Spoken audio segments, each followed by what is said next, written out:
The 7 things to look for in a CMO's CGMP manufacturing capabilities. You must examine 7 aspects of their operation.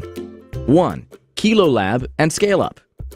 Going into CGMP from the lab is risky and fails often.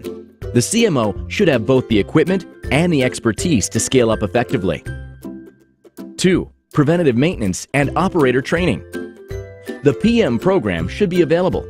There's nothing worse than being ready and a piece of equipment or utility is out of service.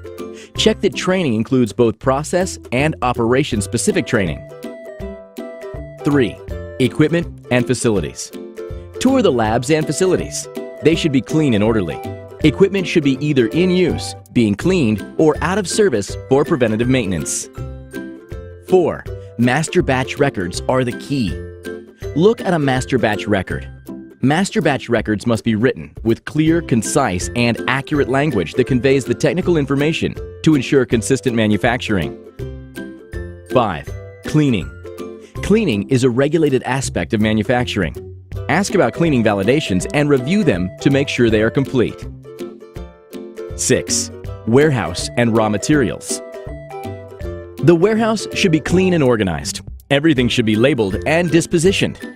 Ask how they sample materials. Make sure systems are in place. 7. The manufacturing team. Meet the production management, process chemists, engineers, chemical operators, and QA personnel. It takes a well-managed and integrated group to execute manufacturing. Conclusion. There must be a mutual feeling of trust. Our best client projects are marked by collaboration between our team and the sponsor, working together in partnership.